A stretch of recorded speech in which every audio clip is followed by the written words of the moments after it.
Buenas noches, hermanos.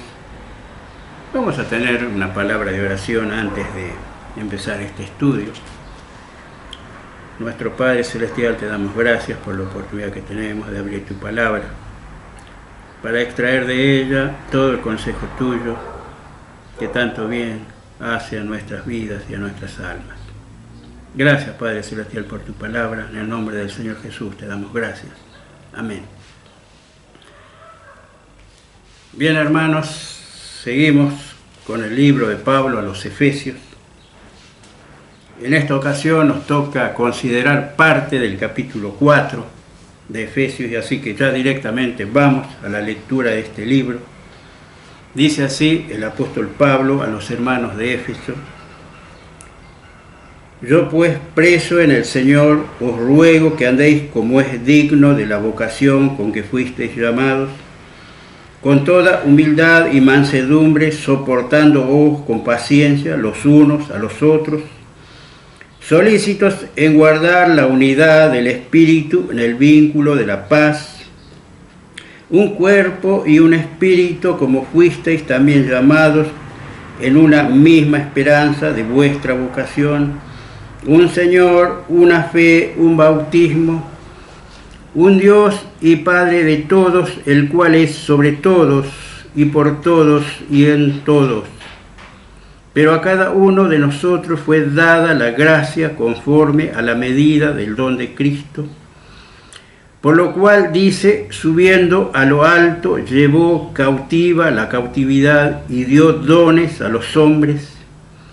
Y eso de que subió, ¿qué es? Sino que también había descendido primeramente a las partes más bajas de la tierra. El que descendió es el mismo que también subió por encima de todos los cielos para llenarlo todo. Y él mismo constituyó a unos apóstoles, a otros profetas, a otros evangelistas, a otros pastores y maestros, a fin de perfeccionar a los santos para la obra del ministerio, para la edificación del cuerpo de Cristo, hasta que todos lleguemos a la unidad de la fe y del conocimiento del Hijo de Dios, a un varón perfecto, a la medida de la estatura de la plenitud de Cristo, para que ya no seamos niños fluctuantes, llevados por doquiera de todo viento de doctrina, por estratagemas de hombres, que para engañar emplean con astucia las artimañas del error, sino que siguiendo la verdad en amor crezcamos en todo aquel que es la cabeza, esto es Cristo, de quien todo el cuerpo bien concertado y unido entre sí por todas las coyunturas que se ayudan mutuamente según la actividad propia de cada miembro, recibe su crecimiento para ir edificándose en amor. Hermanos, hasta acá nomás la lectura. Encontramos acá, hermanos, una invitación a guardar la unidad. Esta es una carta escrita en cautividad. Y como estando Pablo preso, él allí en la cárcel no es libre de escribir o decir cualquier cosa, sino que todo lo que va a decir o escribir es digno de atención, porque habla de la vocación del creyente. Y esa vocación, queridos, es servir en este mundo, en esta tierra, con un corazón que se entrega a Él, a Dios sin reserva. Significa vivir de un modo que esté en armonía con nuestra vocación. Y este llamamiento no es a unos pocos, sino que es a todos los que componemos el cuerpo de Cristo, es a toda la iglesia. Es un llamamiento directamente de Dios.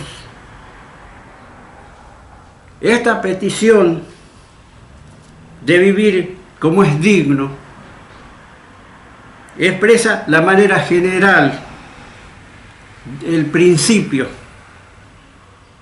los valores, los cuales deben guiar toda nuestra vida. En el verso 2, hermanos, aquí se mencionan las características que debemos tener: humildad y mansedumbre. Hermanos, estas son las características típicas que tenía nuestro Señor.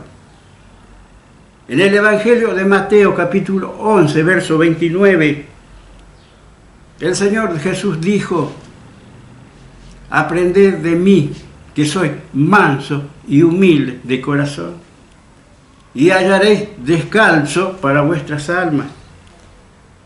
Esto nos habla de soportar. Necesitamos, hermanos, tener un espíritu de tolerancia.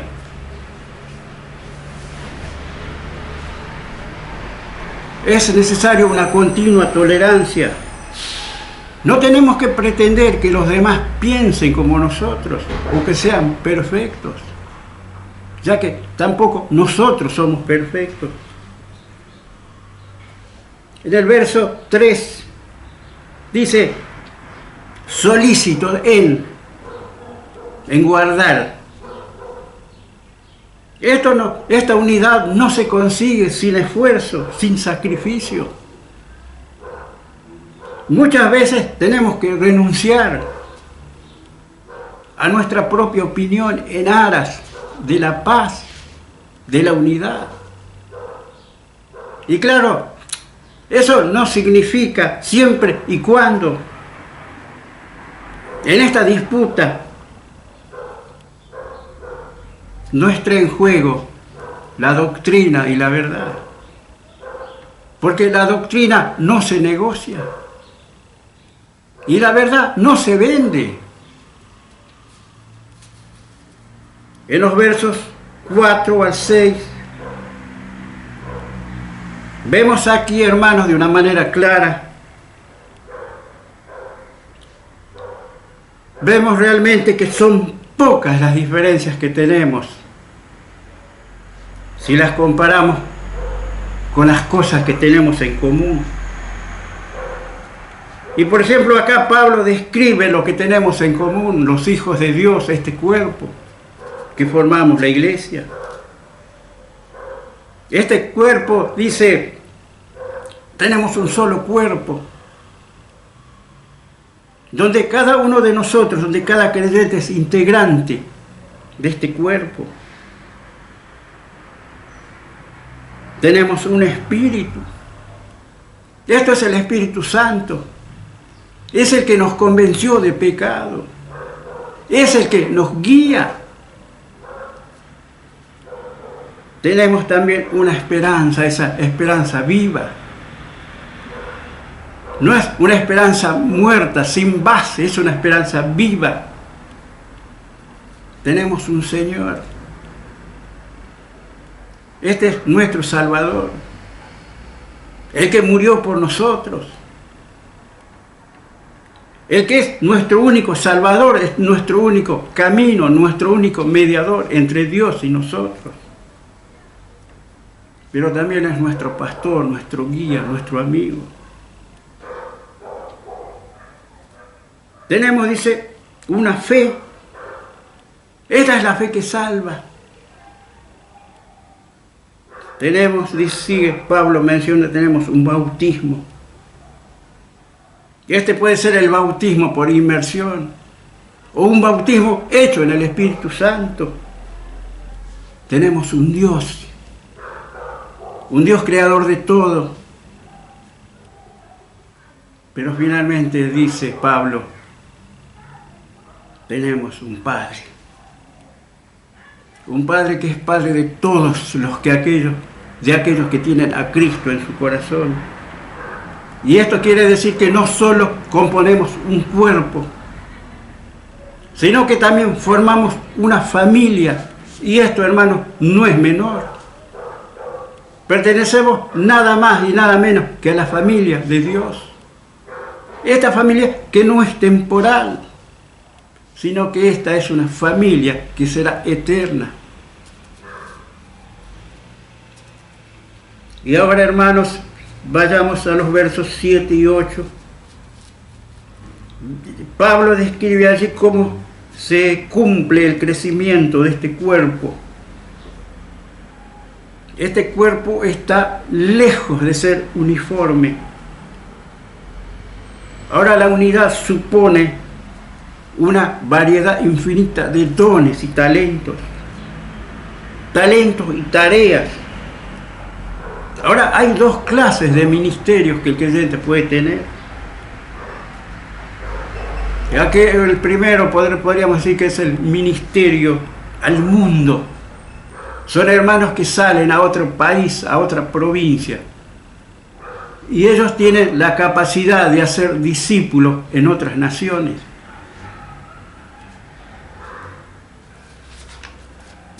Y también, hermanos, hay otro ministerio, también edificante, dentro del cuerpo de Cristo, o sea, en la iglesia local, donde cada miembro tiene su función, tiene también sus aptitudes personales, aptitudes prácticas, especiales, sus dones particulares, dones, talentos, y cada uno debe hacer su parte en la edificación de este cuerpo. Ahora, quizá alguno considera que su don no tiene valor, no vale mucho, pero para Dios vale mucho, porque ese don, aunque sea chico, es dado por Dios. Por otro lado, hermanos, tenemos que admitir que nuestro Señor reparte los dones soberanamente, como Él quiere. De modo que no podemos quejarnos de nuestro don. Tampoco debemos tener envidia a aquel hermano que tiene un don mayor o que tiene varios dones. Ahora, estos dones dados por Él no es mérito nuestro, no es nuestro talento, no es nuestra capacidad, sino que es algo que Dios nos regala, que nos da soberanamente a cada uno, conforme a su voluntad. Hermanos, el verso 9. El verso 9 es algo que a mí, este versículo me encanta. ¿Saben por qué? Porque Pablo acá va a llevarnos al Antiguo Testamento. Va a llevarnos al libro de los Salmos. En este caso el Salmo 68, verso 18, donde él pone la imagen de un rey conquistador. Y este rey conquistador va a los pueblos conquistados y exige, demanda allí, y allí recibe dones. Esto era en el Antiguo Testamento. Y ahora en el Nuevo viene el Cristo conquistador. Él no exige, no pide, Él viene, da. Él viene para dar. No viene para ser servido, viene para servir. ¿Y qué da? Da dones a los hombres, ofrece de una manera gratuita estos dones. De modo que podemos decir que en el Antiguo Testamento tenemos un Dios que exige. En el Nuevo tenemos un Dios que da. En el Antiguo Testamento tenemos un Dios celoso, que pide, exige tributo a los hombres.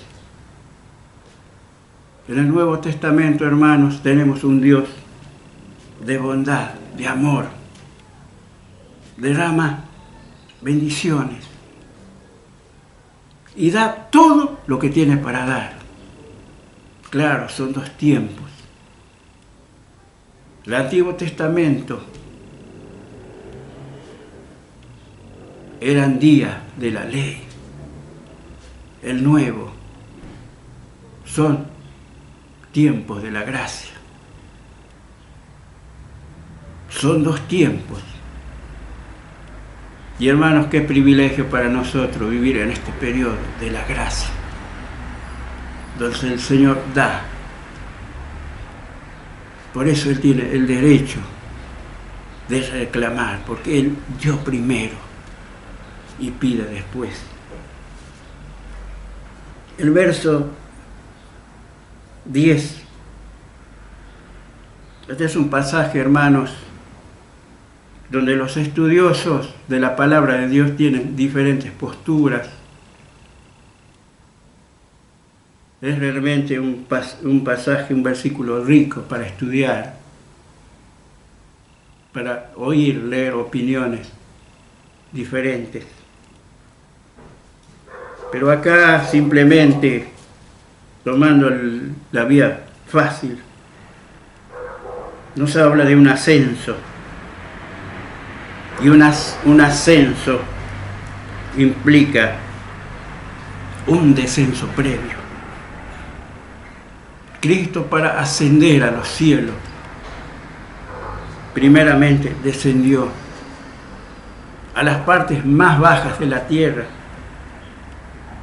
Esto es cuando Él se humanó, cuando se humilló, cuando tomó nuestra forma, cuando se despojó de su gloria. Pero también nos habla de su triunfo.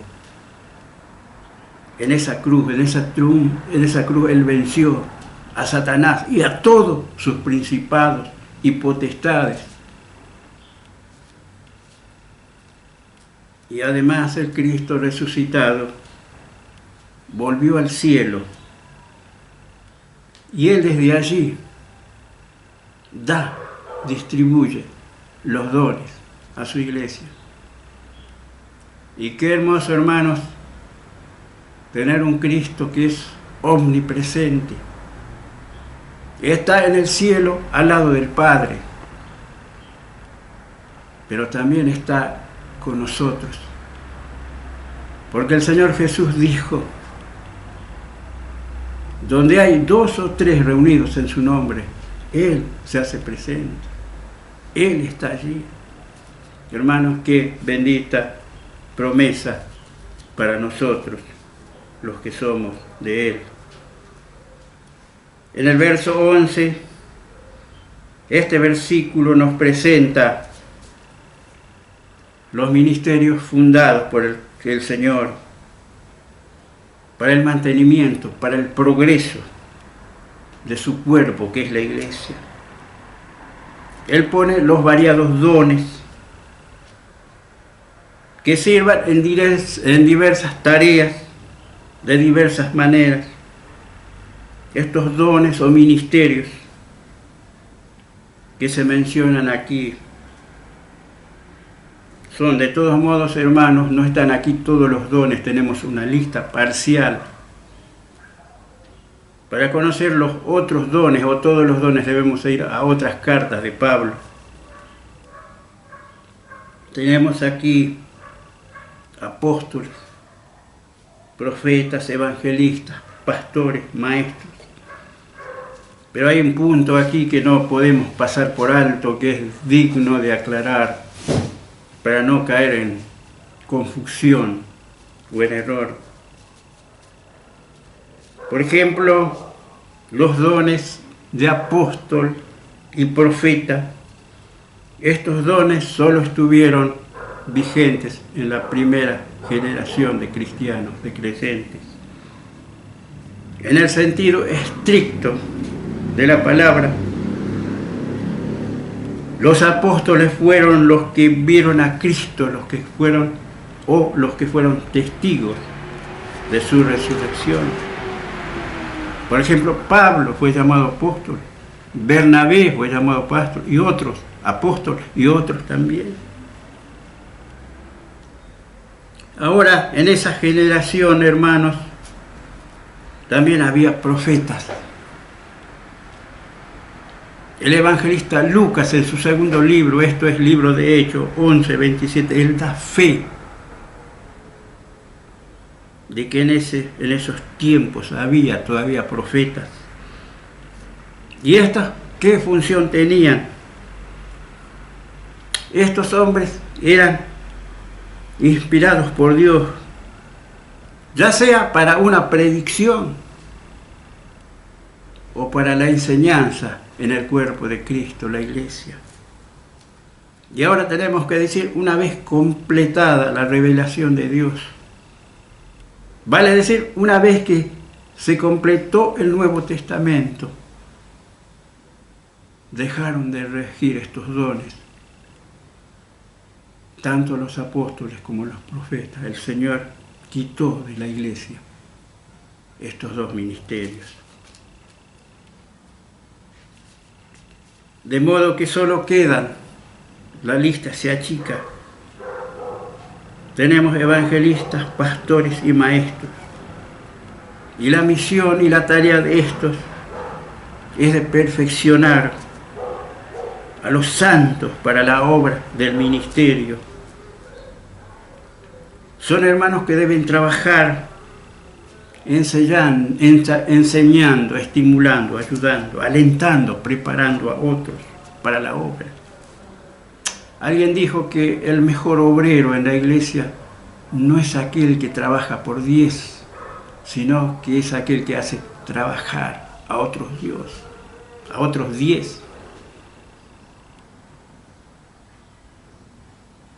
No solo trabaja él, sino que motiva a otros para que trabajen no por él, sino con él. En el verso 13 vemos allí, porque trabajando para el Señor, haciendo un buen uso de los dones, es como se avanza en la fe, en el conocimiento del Hijo de Dios. Y aquí el ideal, hermano, es llegar a la estatura de la plenitud de Cristo. Algo imposible. Pero saben, hermanos, Dios ama al que intenta. Aquí la idea de Pablo es que seamos crecidos, maduros, cabales. Y el verso 14 dice, aquí la palabra de Dios, hermanos, nos invita a instruirnos, a estudiar, a prepararnos para tener en nosotros convicciones sabias, santas, espirituales. Solo así llegaremos al estado altudo, al estado adulto.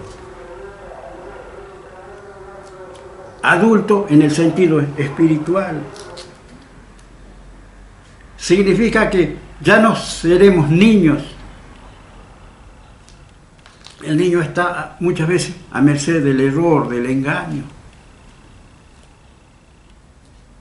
Aquí la idea de Pablo es que no seamos inestables. El creyente inestable es como una nave sin timón en un mar tormentoso. Y entonces es llevado por cualquier viento de doctrina. Realmente en el mundo hay personajes que aparentan saber mucho. Personas que con habilidad engañan. Tienen la astucia. Saben cómo engañar. Y muchas veces el creyente no preparado tiene un encuentro con estos seres, donde te alejan de la buena doctrina, te alejan de Cristo, te alejan de todo lo bueno para hablar de cosas triviales, de vanidades, que nada tienen que ver con la obra y el amor de Cristo.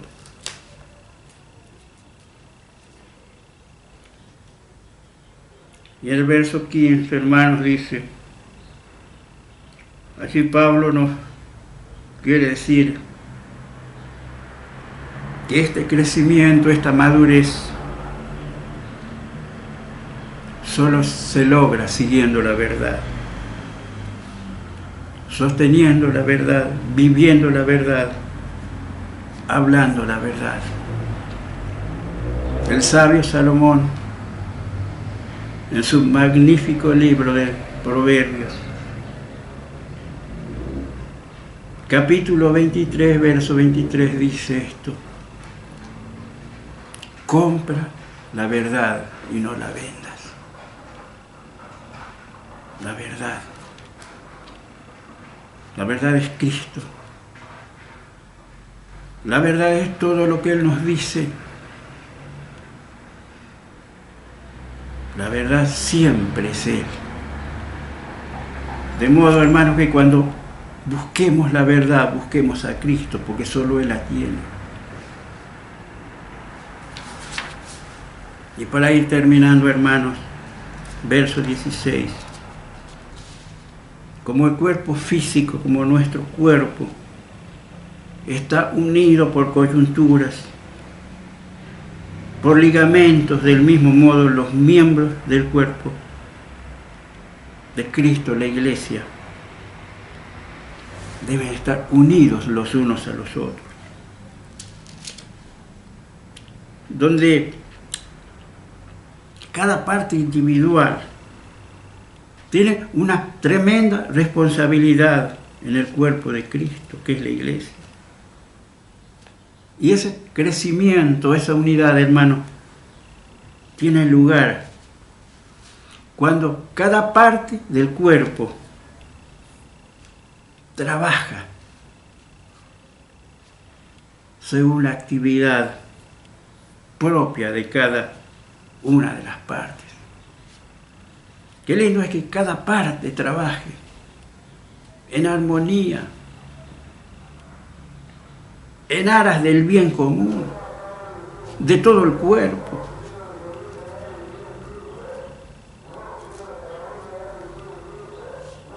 La única parte, hermanos, perfecta de este cuerpo es la cabeza, que es Cristo. Y es allí donde está el cerebro. Y Cristo, hermanos, nos exhorta, nos pide que seamos activos, que trabajemos para Él, que no seamos perezosos, sino que estemos trabajando en la obra de Él. Hermanos, que el Señor bendiga su palabra en esta noche. Seguramente quedaron muchos cabos sueltos en este tema tan vasto que es la palabra de Dios. Este tema que es inagotable, donde podemos extraer de la palabra de Dios todo el consejo de Dios. Damos gracias a Dios por Pablo. Es nuestro apóstol preferido, que nos trae enseñanzas tan actuales para los días de hoy, enseñanzas que nos hacen bien, que nos alimentan, nos motivan a amar a Cristo y a servirle. Hermanos, nunca atentemos contra la unidad, contra la comunión entre los hermanos, a pesar de nuestras diferencias. Que el Señor nos bendiga, que bendiga su palabra. Y hermanos, nuestra cita es el domingo, la cena del Señor por YouTube, 11 de la mañana. Luego, un estudio en la palabra de Dios o la escuela bíblica. Finalmente, el miércoles, la reunión de oración por Zoom, 20 horas. Y después continuaremos con esta carta a los Efesios en su segunda parte. Nos despedimos con una oración, hermanos. Hasta la próxima, oramos. Nuestro Dios, te damos gracias por tu palabra en esta noche, porque ella es clara y nos habla directo al corazón. Gracias, oh Dios, por tu palabra, por estar en medio nuestro. En el nombre del Señor Jesús. te damos gracias por todo. Amén.